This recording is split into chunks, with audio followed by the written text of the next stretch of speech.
In this video, we're going to be talking about a focused search pattern for closed loop small bowel obstruction. And there's going to be a few themes that we're going to impress upon here that I'm going to outline right now.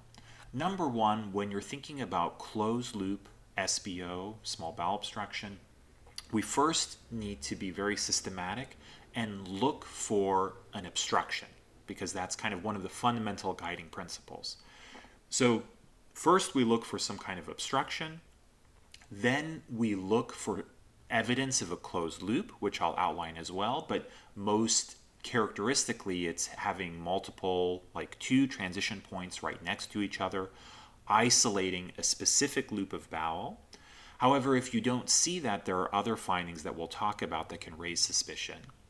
Then once we have the mechanical diagnosis, keep in mind that closed loop is a mechanical diagnosis where you have an isolated loop of bowel that is obstructed. Once that's done, we can comment and evaluate for evidence of bowel compromise, like ischemia, necrosis, extensive inflammation. So that's kind of the general overview of how we want to approach this in a very systematic way. And then while we're doing that, another theme that we have is to use our reformats. And I'll show you here how all of these reformats help with this particular case. Now, to do exactly what we just said, we're going to start with our axials. Anytime you're looking at an abdomen case, one part of your brain should be looking for bowel caliber, which is one of the most fundamental signs of some kind of obstructive process. And as we scan down, we immediately see that there is an isolated area of small bowel right here that is distended, it is dilated, fluid, and air filled. And this is in sharp contrast to the decompressed bowel here. Now, there are size cutoffs that you can use, but in addition to those, it's good to have a general sense of if there is a discrepancy between bowel sizes within the same abdomen, which can clue you into some kind of obstructive process.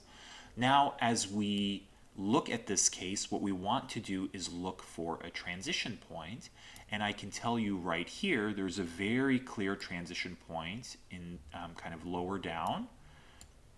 And in addition to this one, if I can draw your attention to this bowel loop here as well too, as we go up, we see that it's all dilated, full of fluid, distended, and as we go down, we see a sharp caliber change where it becomes immediately decompressed right next to this other transition point.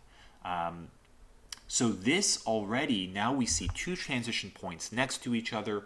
We have an isolated loop of small bowel. It is distended, caliber change. This meets our criteria for closed loop SBO. And again, this is the mechanical diagnosis, and we'll talk about some of the other things. Now, what I want to mention is sometimes on the axial, it may be kind of challenging to find more than one transition point. And what I want to kind of make sure is clear is that sometimes you may not necessarily see these two beautiful transition points.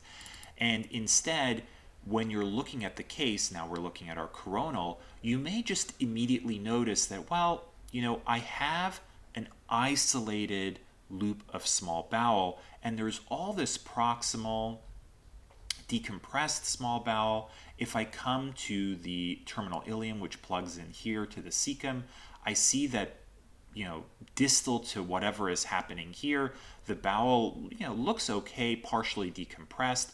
So this should already raise suspicion that you have this isolated area of bowel that's affected, which is exactly what a closed loop is. So even if you don't see the transition point, you may want to raise suspicion if that's all you notice, that there's truly this isolated bowel that has this type of appearance where decompressed bowel, happy looking bowel, proximal and distal to whatever the process is. And then additionally, this is seen in the case of patients that have significant kind of mesenteric edema. There is this characteristic appearance. Now we're looking at the sagittal. It's called balloons on a string, where you have, you in cross section, you catch those distended loops of bowel that look like a balloon.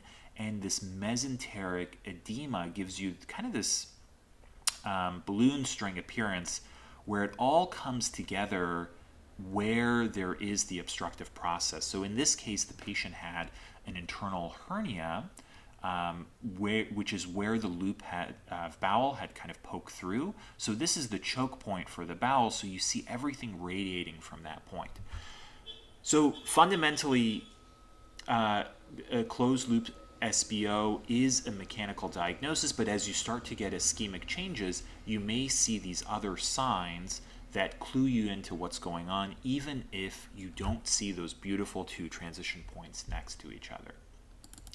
Additionally, what I want to mention as well too is once you've made the diagnosis of closed loop, and it sometimes can be in tandem as we've seen here, you want to comment on if there's any evidence of bowel compromise. And here very clearly we have an area of mesenteric, very profound mesenteric edema.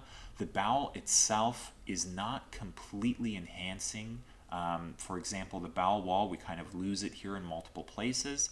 There's bowel wall edema as well. There's no frank perforation, but we do see that there's free fluid that is kind of collected, in the paracolic gutters.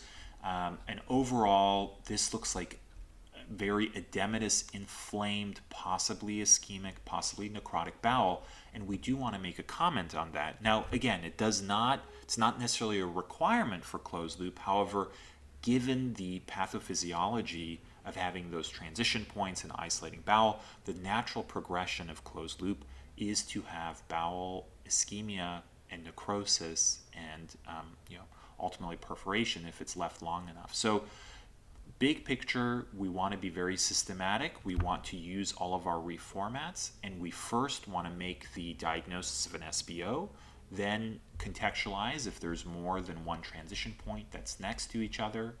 Then even if, then in addition to, or if we don't see it, we want to look for just this general appearance of isolated loop of bowel. If it's really inflamed, we want to look at the balloons on the string. So even if you don't have those beautiful transition points that are obvious to see, if you see these other secondary findings, you want to raise suspicion. And finally, we want to comment on if there's evidence of bowel wall compromise or just bowel compromise, so that the providers have a sense of what's going on. So this is just an overview. We'll go over multiple cases in other videos to kind of apply this focused search pattern.